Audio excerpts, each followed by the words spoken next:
Yeah, today we shall continue looking at globalization. In this last segment, we are going to discuss about the dimensions. Last time we had actually started looking at the dimensions of globalization, the economic, the political, social cultural dimension, and now we had looked at the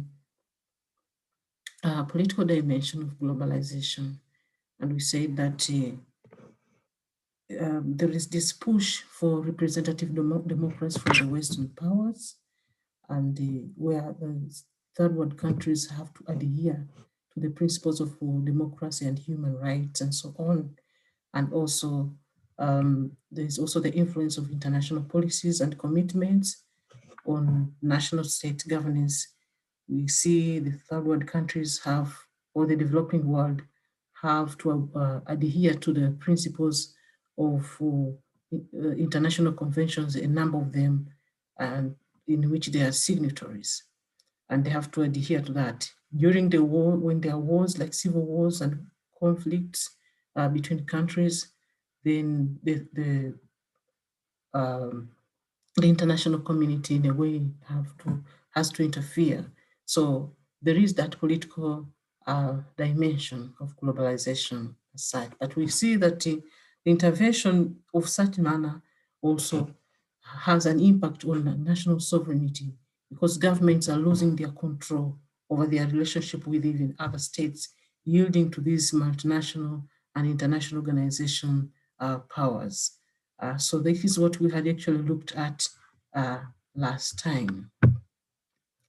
And so we are going to also quickly look at the views for and against globalization. Globalization is not a single set of processes and does not lead to a single direction. It produces solidarities in one place and then destroyed them in another. And so it has quite a different consequences on one side of the world from the other. So uh, let us look at it from these two angles.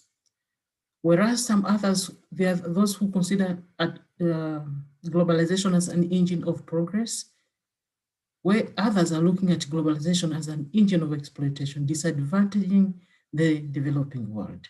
So let us first look at the positive views, or the views that um, are looked at by the liberals, for example, as globalization as the process that leads to growth. So these are views for, I mean, there is this issue of import, export of goods, free movement of goods and services that are available to countries. This is also looked as a positive thing. Investment in capital in another country to produce goods and services. We have these issues to do with the foreign direct investments that can create employment and so on and so forth. That one is also looked as a positive view. Creation of international production networks and so on, it also looked as a positive thing. Globalization also is considered as an engine of progress or engine of growth because of the removal of the obstacles to trade and financial flows. And therefore, trade liberalization, economic liberalization lead to more efficient allocation of resources uh, when the economy is liberalized. We see like most governments in African countries and the developing world in general had to liberalize their economies. They had to, sell the parastatal of public companies and so on because of inefficiencies. Yeah.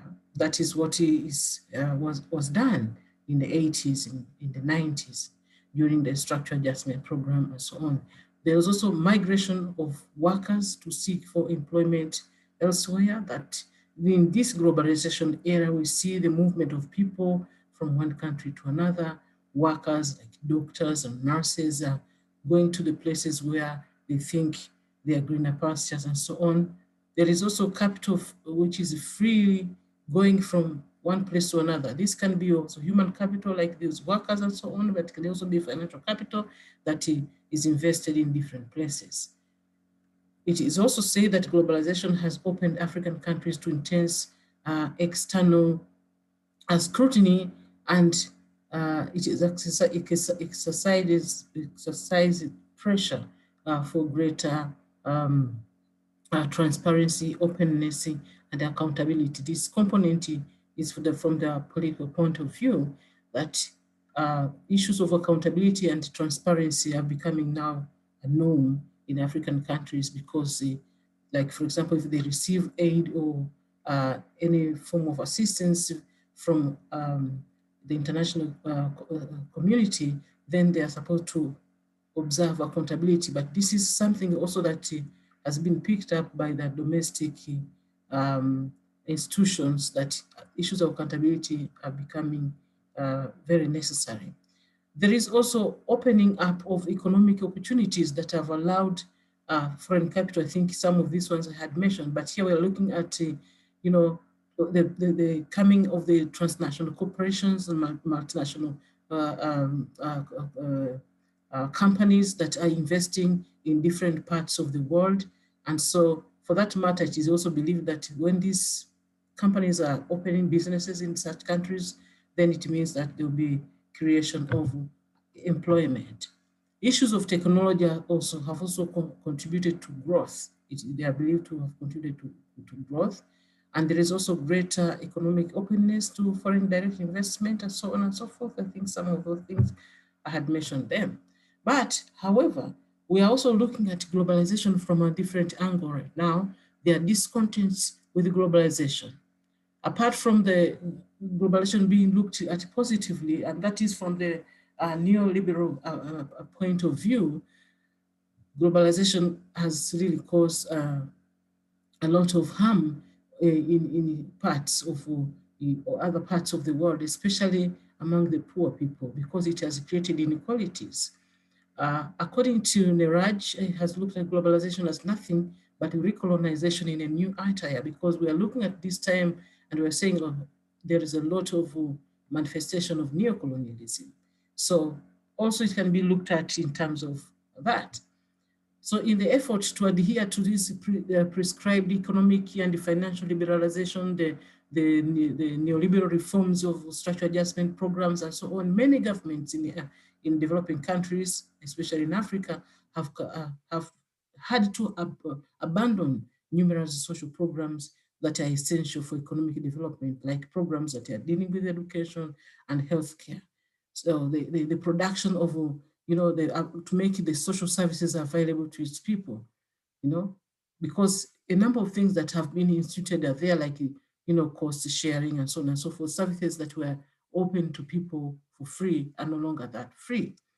There has been also a negative role of technological inventions in state security systems, such as invention of weapons of mass destruction and sophisticated intelligence systems that are not really good for these developing countries. There's also this unfairness influence of the powerful interest groups, particularly the ones in the West, in setting the rules of the game and shaping the global economy. We are seeing that African countries, for example, they don't have the the say when it comes to price determination, for example, in the world market, because they're the price takers and they're not the price makers. So this is really because of the low levels of ability to do so in the global arena. There is also conflict and competition between the small local businesses and large multinationals. Often they have led to the disappearance of the former. We are saying here that some of these big companies are coming to, to invest, for example, in Africa. There are some activities that are done by the local people. So if these people are coming to invest in the same things, then that creates competition. Why is it that they shouldn't leave these? Why shouldn't they leave the local people to produce and to manufacture these things that they are able to do, instead of, and then for them, the foreigners would investing in something else. So that is creating unnecessary competition if they are doing the same things. I think you have talked about some of those international organizations that are creating a lot of imbalances. Today, globalization has often perpetuated poverty, widened material inequalities, and increased environmental degradation. And then also the integration of the economies of Africa into the global economic systems have weakened their autonomy and determination. There's no sovereignty. They cannot decide on matters that affect their lives on their own. And then also um, the economic system, the market economic system has been forced upon the developing world is not appropriate for many of them and has in fact harmed large segments of the population. So because should be noted that globalization is part of the emerging neoliberal hegemonic discourses informed by strong reliance on the market and in accordance to the logic of capital. And and we had already discussed about the free what happened to the market economy, whereby the government or the government actually or the state pulls back. And now what does it mean to the poor? It harms the poor. So when it comes to the way forward, there is need for urgently and effectively addressing whether the negative effects of globalization processes can be ameliorated and the positive effects enhanced. We have to make sure that in Africa, for example, there's need to reduce the harm of globalization and enhance the positives of it. This is because it is apparent that globalization has come to stay. So Africa should strive to increase and strengthen the voice of African government in the international bodies, such as the United Nations, for example, to offset the weaknesses created by the pressure of the global actors at the local level. So the decision power of the world bodies is really eroding the decision of the state. So Africa should stand up. And um, there's needed to adopt a proactive approach to globalization so that the challenge is it poses and the benefits it offers can be foreseen and be planned for. And there is need also for making the task of poverty eradication more indigenous. The African countries should concentrate on the poor people and what to be, because if they are just preoccupied with the opening up to the foreign direct investment, which does not develop Africans most, because these foreign direct investments are here. Yes, of course, there is this argument that they are creating employment, but who is in the top positions and the middle positions of those foreign direct investment, all of foreign companies? It is the foreigners themselves. So we find that Africans are involved in the small, lower jobs, and that is really unfair. So it is doing more harm than good.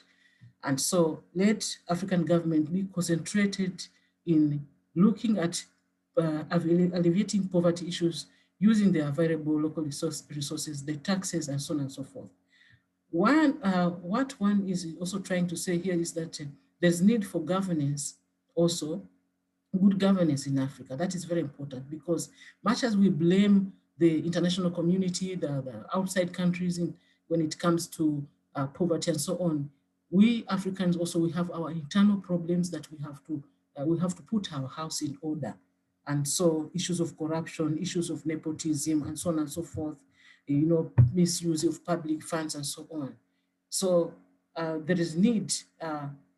Also, another thing we can conclude with the African regional cooperation. I know the regional cooperation is there, but we have issues that have to be addressed.